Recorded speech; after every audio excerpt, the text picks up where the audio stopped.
प्यारे मित्रों नमस्कार। मैं भारतीय एडुकेटर में मैं फिर से एक नई वीडियो लेकर आपके समक्ष उपस्थित हूँ।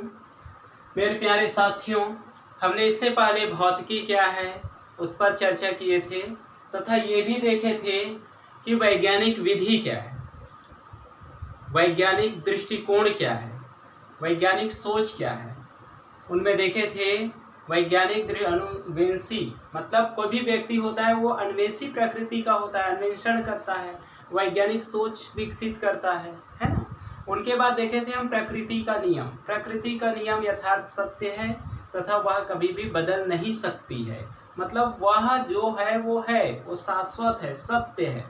जैसे ऋतुओं में परिवर्तन जो होना है वो होगा ही, जैसे सूर्य का भ्रमण करना, पृथ्वी का भ्रमण करना वो हो गई है ना। अब उसके आगे हम देखते हैं कि परिकल्पना क्या होती है। तो जो प्रकृति में जो भी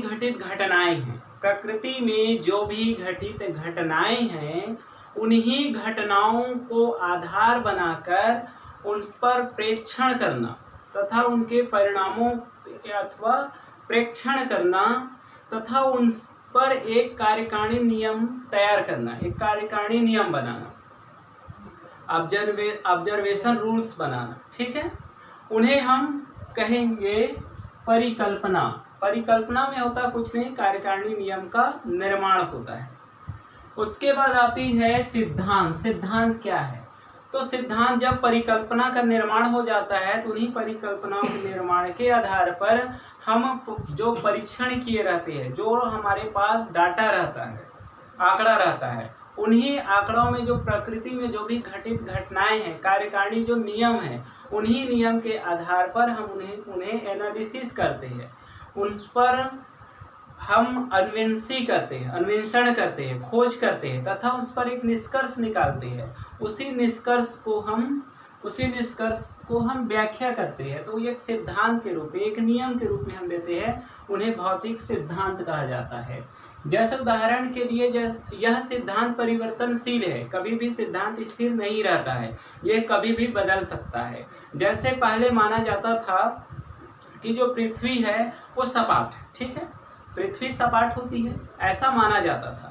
लेकिन हम जब समुद्रों में देखते थे, समुद्रों में जो जहाज आते थे उनके सबसे पहले ऊपरी हिस्सा दिखाई देते थे, उनकी ऊपरी हिस्सा दिखाई देते थे।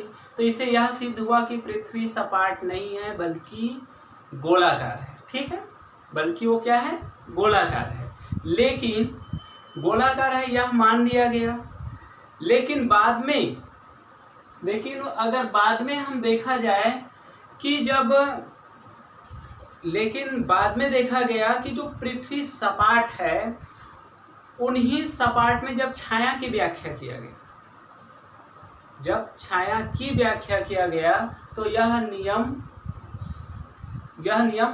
धारणा विधारणा गलत हो गया। जैसे छाया के लिए किया गया तो ऋजुरेखीय जो कोण होती है, ऋजुरेखीय जो मान होती है, वह उनमें से जो विवर्तन हो रही है, उनके जो किनारे हो रहे विवर्तन, वह घटना घटित होने लगी। तो विवर्तन का व्याख्या नहीं कर सका, लेकिन विवर्तन के लिए हमें न्यूटन की कणिका सिद्धांत का व्याख्या करना पड़ा। लेकिन जो न्यूटन के कणिका सिद्धांत ने भी उन्हें पूरा सिद्ध नहीं कर पाया। उसके बाद हमें प्रकाश को अगर जानना था तो प्रकाश विद्युत प्रभाव का जब खोज हुआ, फोटोवैटिक सेल का निर्माण हुआ, तब हम उसके लिए कणिका का सिद्धांत का प्रतिपादन करना पड़ा। तो जो पहले के दोनों नियम थे वो काम नहीं आया। तो इसे कहा जा सकता है कि निश्चित रूप से जो सिद्धांत है वो परिवर्तनशील है, वह हमेशा बदलती रहती है। मतलब कोई भी सिद्धांत अंतिम रूप से सर्वथा सत्य नहीं होती है, वह बदलती रहती है। जैसे पृथ्वी उत्तरी ध्रुव में जैसे ये सपाट दिखाई दिया, ठीक है, तो गोलाकार होना चाहिए था, है ना।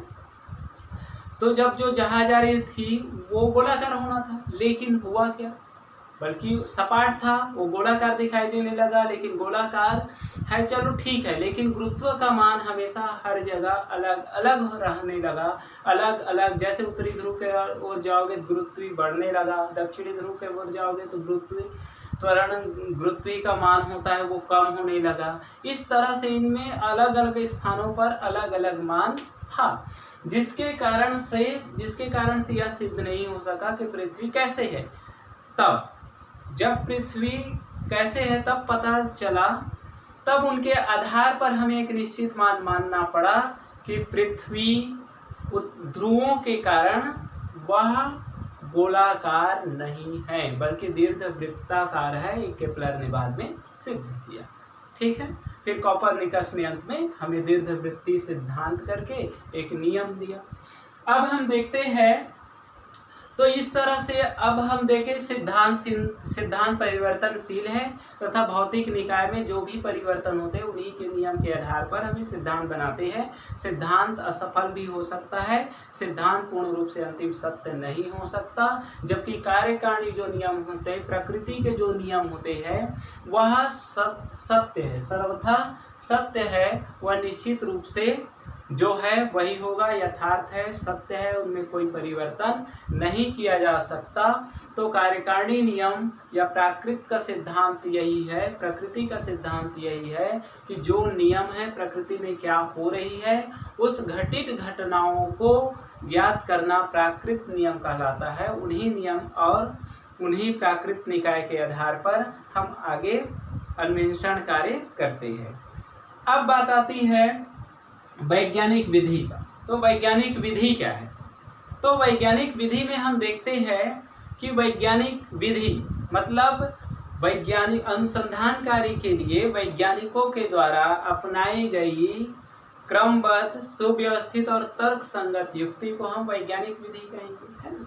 मतलब वैज्ञानिक लोग सबसे पहले किसी भी युक्ति को अपनाते हैं तो सबसे पहले उनमें सुव्यवस्थित करते हैं, फिर उनमें क्रमबद्धता होती है, फिर उनमें तर्क करते हैं, तर्क करके अन्वेषण करते हैं, खोज करते हैं, तब उन्हें हम वैज्ञानिक विधि के नाम से जानते हैं। अब हम देखते हैं वैज्ञानिक विधि के कुछ चरण हैं।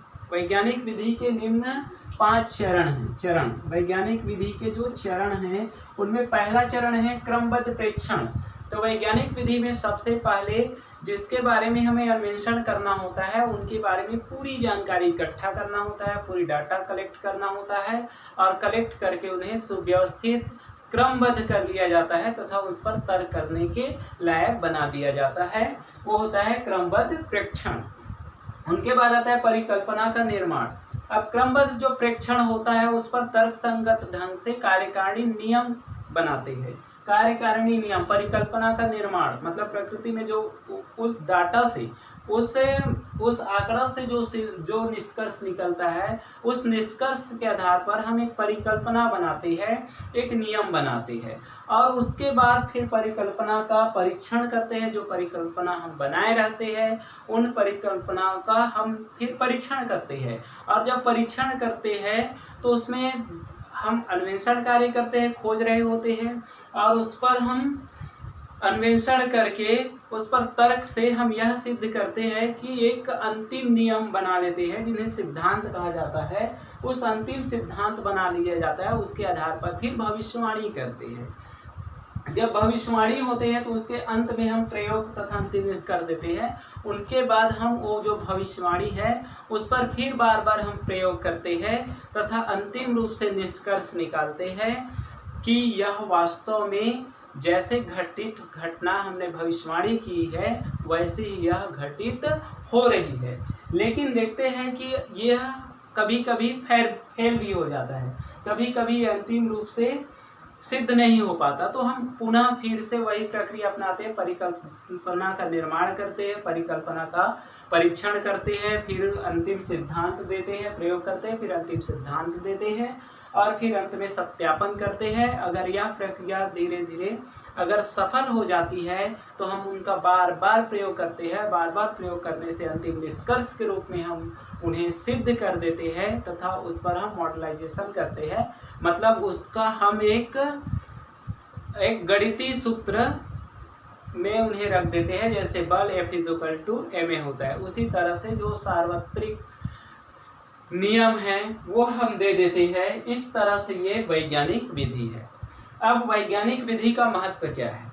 वर्तमान परिवेश में वैज्ञानिकों ने बहुत उन्नति किया है, बहुत आकर्षण किया है, और उसी उन्नति के मद्देनज़र वैज्ञानिकों के द्वारा लगातार अन्वेषण कार्य किया जा रहा है, इन्हीं अन्वेषणों को सिद्ध करने के लिए। जैसे वर्तमान में विज्ञान टेक्नोलॉजी का युग है और धीरे धीरे बहुत ज़्यादा प्रसार होते जा रहे हैं, तथा ये कृषि के कार्य में तथा अन्य कार्यों में भी इनका उपयोग लगातार होते जा रहे हैं, और इस तरह से इनका महत्व बहुत ही व्यापक है।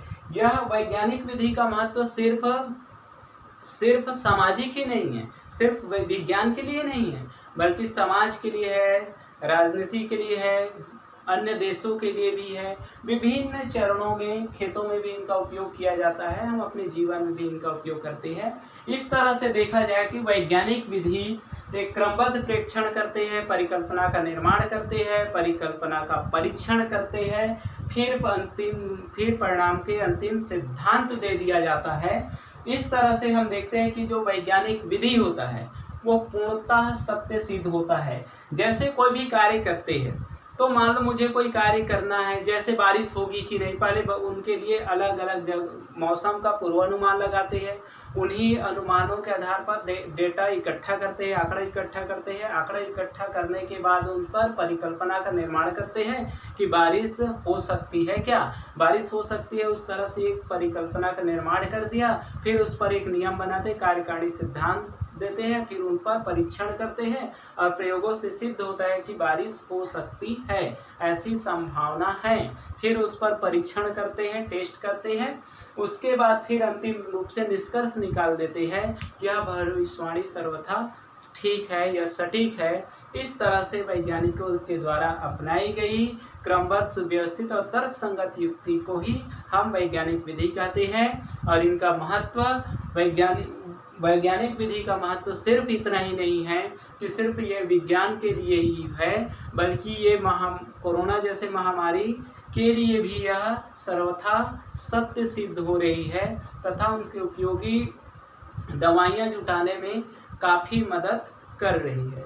इस तरह से हम वैज्ञानिक, जो सामाजिक, आर्थिक, राजनीतिक सभी जगह वैज्ञानिक विधि का महत्व है। मेरे प्यारे साथियों, आप सभी को धन्यवाद।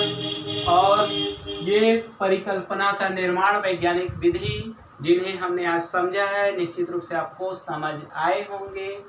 तो माँ भारती एडुकेटर को लाइक कीजिए, सब्सक्राइब कीजिए, शेयर कीजिए, तथा हमें कमेंट करके बताइए कि हम और अच्छा आप लोगों के लिए क्या कर सकते हैं। बहुत बहुत धन्यवाद, बहुत बहुत आभार।